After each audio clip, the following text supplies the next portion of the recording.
Nusa Kambangan sudah menjadi nama yang legendaris bagi banyak orang di Indonesia. Di pulau inilah penjara kelas kakap dipenjarakan. Kini nama Nusa Kambangan semakin mendunia seiring dengan eksekusi mati para gembong narkoba internasional. Seperti apa pulau Nusa Kambangan itu? Simak ulasannya berikut ini.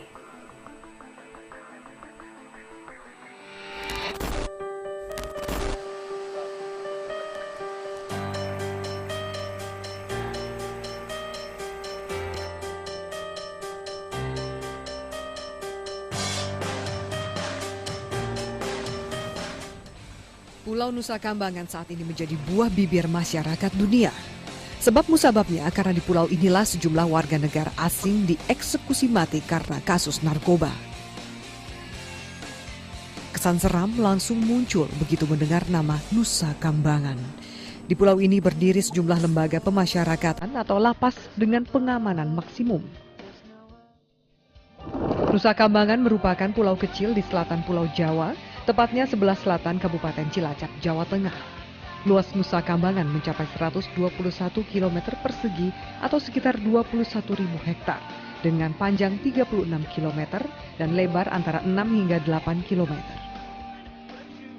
Di sebelah utara pulau ini ada selat kecil yang terkenal dengan sebutan Segara Anakan. Selat ini memisahkan antara Pulau Jawa dan Pulau Nusa Kambangan. Sedangkan di sebelah selatan Pulau Nusa Kambangan adalah Samudra Hindia yang terkenal ganas gelombangnya. Secara geografis, Nusa Kambangan masuk wilayah desa Tambak Reja, Kecamatan Cilacap Selatan, Kabupaten Cilacap. Namun pulau ini di bawah otoritas langsung Kementerian Hukum dan HAM. Untuk mencapai Pulau Nusa Kambangan, satu-satunya akses adalah melalui Pelabuhan Wijayapura Cilacap menggunakan feri penyeberangan milik Kementerian Hukum dan HAM. Perjalanan dilakukan dengan menyeberangi Selat Segara Anakan dan mendarat di Pelabuhan Sodong di Pulau Nusa Kambangan. Dari Cilacap butuh waktu 15 hingga 20 menit untuk mencapai pulau ini. Sebagian orang masih menganggap Nusa Kambangan adalah nama penjara atau lembaga pemasyarakatan. Sebutan itu tidak terlalu tepat sebab di pulau ini ada sejumlah lapas. Ada 7 lembaga pemasyarakatan yang masih aktif di pulau ini, mulai dari sistem pengamanan minimum security sampai super maximum security.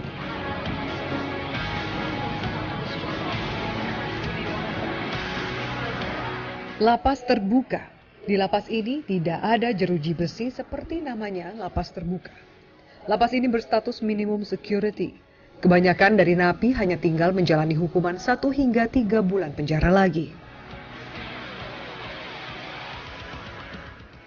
Lapas Batu.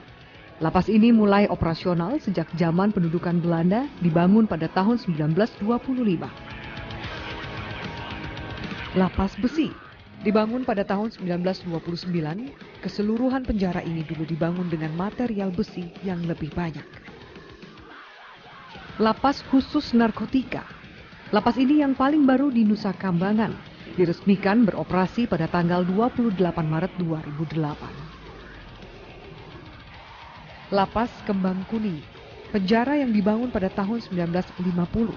Lapas ini dikabarkan yang paling seram dibandingkan lapas lainnya di Nusa Kambangan. Para napi dikabarkan paling takut untuk ditaruh di sini. Lapas Permisan, inilah lapas tertua yang ada di Nusa Kambangan, dibangun pada tahun 1908. Lapas Pasir Putih, di sini isinya napi-napi kelas kakap. Kebanyakan dari mereka hukuman mati atau seumur hidup. Pengamanan ekstra ketat, temboknya dibikin 3 lapis, tembok beton dan dinding dari kawat baja. Selain itu ada 5 lapas di Nusa Kambangan yang sudah tidak dioperasikan, yaitu Lapas Nirbaya, Karangtengah, Limus Buntu, Karanganyar, dan Gleger. Kompleks lapas di Nusa Kambangan dibangun menghadap langsung ke Samudra Hindia yang berpantai karang dan ombak besar. Jika narapidana mencoba melarikan diri lewat akses ini, dipastikan akan berhadapan dengan ganasnya ombak Samudra Hindia. Alam di Nusa Kambangan relatif masih liar. Banyak ular kobra yang berkeliaran di hutan-hutan Nusa Kambangan. Jika malam tiba yang ada hanya kegelapan, suara binatang malam dan nyamuk ganas.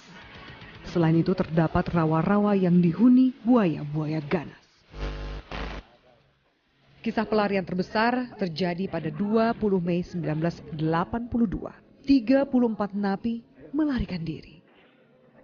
Namun pada 22 Juni 1982, pencarian dihentikan karena semua napi berhasil ditangkap. Dari 34 orang napi yang melarikan diri, 21 orang ditangkap hidup-hidup dan 13 orang meninggal dunia. Kisah pelarian dari penjara di Nusa Kambangan ini diangkat di layar lebar dalam film berjudul Johnny Indo pada tahun 1987.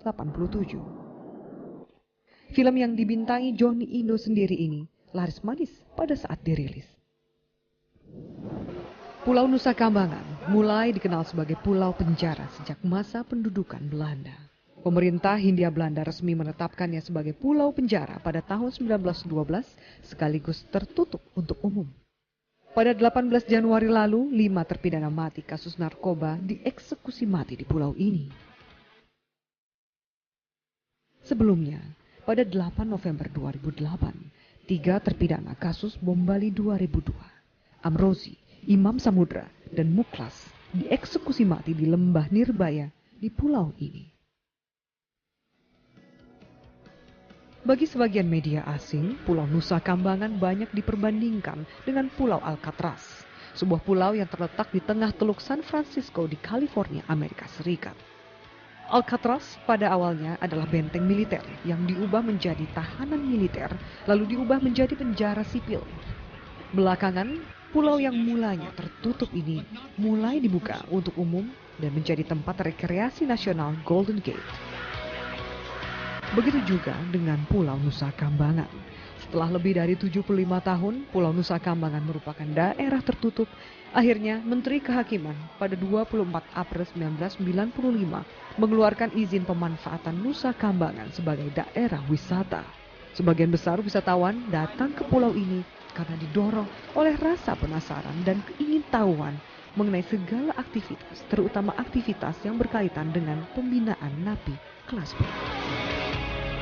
Drama yang memancing sentimen publik ikut menyertai rencana eksekusi mati para gembong narkoba internasional. Kedaulatan hukum Indonesia benar-benar diuji oleh tekanan internasional yang datang bertubi-tubi. Mampukah Indonesia menjaga kedaulatan hukumnya sekaligus menjaga generasi bangsa dari ancaman narkoba? Simak ulasannya berikut ini.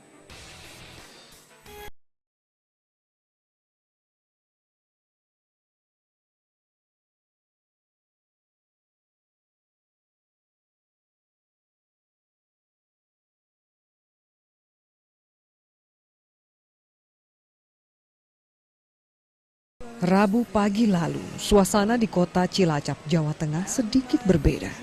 Iring-iringan kendaraan barakuda melaju dari Bandara Tunggul Wulung menuju Pelabuhan Wijayapura. Rupanya, kendaraan itu membawa 2 terpidana mati kasus narkoba, Andrew Chan dan Miuran Sukumaran.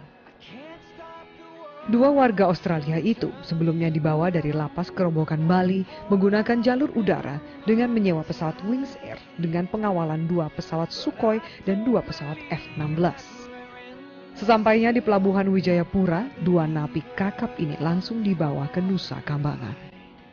Terpidana mati lainnya, Rahim Akbaji Salami, juga dipindah dari lapas Kota Madiun ke Nusa Kambangan. Mereka adalah sebagian dari sejumlah terpidana mati yang akan segera dieksekusi di Nusa Kambangan. Sempat disebutkan ada 11 terpidana mati yang akan dieksekusi bersamaan pada eksekusi mati tahap 2 ini. Namun Kejaksaan Agung belum memastikan berapa jumlahnya.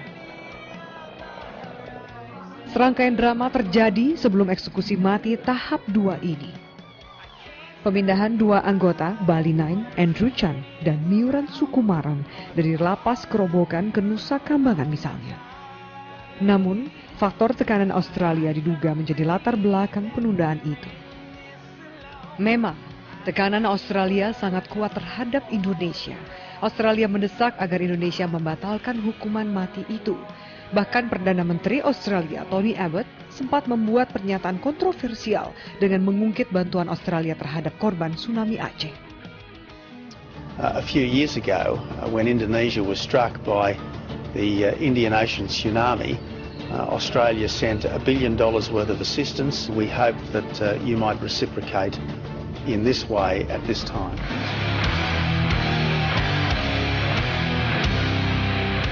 Tak pelak, pernyataan itu memicu reaksi keras di Indonesia. Publik dalam negeri berang dan melakukan aksi pengumpulan koin untuk Australia untuk mengembalikan dana bantuan Australia itu.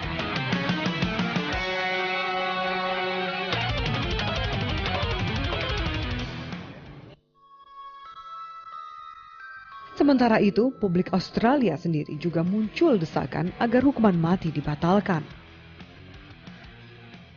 Australia memang berupaya keras agar hukuman mati terhadap 2 warga negaranya dibatalkan. Yang terbaru, pemerintah negeri kanguru ini kemudian menawarkan pertukaran tahanan dengan warga negara Indonesia yang menjadi terpidana di Australia atas kasus penyelundupan narkoba. I didn't go into any specific detail, but I did note that there were Australian prisoners in Jakarta and that there were in Bali, and that there were Indonesian prisoners in Australia, and that we should explore some opportunity, a prisoner swap, a transfer, whether that could be done under Indonesian law. I certainly indicated that we could enter into a memorandum of understanding. I mentioned the presidential decree and hoped that she would be prepared to pause the preparations for the execution of Mr. Sukumaran and Mr. Chan while we explore these opportunities. She said she would take it up with the President, and I've not heard back from her, but I will contact her again to see if there's anything further we can do. Namun, Presiden Jokowi menegaskan bahwa kedaulatan hukum tidak bisa dibarter. Presiden Jokowi justru meminta agar semua pihak melihat bahaya dari peredaran narkoba. Kita ingin menjaga hubungan baik dengan negara manapun, ingin bersahabat dengan negara manapun. Tetapi sekali lagi, kedaulatan hukum tetap kedaulatan hukumnya. Tidak ada pergantian. Tidak ada. Penukaran makanan juga tidak ada. Berarti ditolak penawaran itu. Dijawab tadi tidak ada. Bukan hanya Australia, tekanan lebih kuat datang dari Brazil. Sebagaimana diketahui, warga Brazil Rodrigo Goularte masuk dalam daftar nama terpidana yang akan dieksekusi. Sebelumnya, pada eksekusi mati tahap pertama, 1 warga Brazil, Marco Archer Cardoso Moreira, dieksekusi mati. Ini yang membuat Brazil marah dan kecewa. Presiden Dilma Rousseff menarik duta besarnya dari Jakarta. Selain itu, Brazil juga menolak penempatan duta besar Indonesia. Merespon itu, pemerintah Indonesia pun menarik dubesnya. Presiden Jokowi menyatakan ini merupakan hal yang sangat prinsip. Masalah Brasil ini adalah kehormatan negara, kehormatan bangsa. Kenapa saya tarik? Karena itu masalah. Buat saya masalah besar. Tekanan tidak kalah gencar juga datang dari Perancis. 1 warga Perancis, Serge Areski Atlaoui, menjadi salah satu dari terpidana mati kasus narkoba. Negara ini mengkritik keras hukuman mati yang diterapkan di Indonesia. Perancis menyatakan sudah tidak menerapkan hukuman itu lagi. Langkah konkret yang dilakukan Perancis dengan menunjukkan upaya hukum peninjauan kembali. Namun upaya ini gagal. Selain itu, PBB juga mengecam hukuman mati ini. Sedangkan otoritas Uni Eropa menemui Wakil Presiden Yusuf Kalla untuk menyatakan penolakan hukuman mati. Tekanan bertubi-tubi tidak pelak menjadi ujian bagi kedaulatan hukum Indonesia. Pemerintah sejauh ini masih terlihat teguh. Dukungan publik juga kuat agar hukuman mati ditegakkan. Sikap ini bukan saja untuk membela kedaulatan, tapi juga menyelamatkan Indonesia dari ancaman narkoba.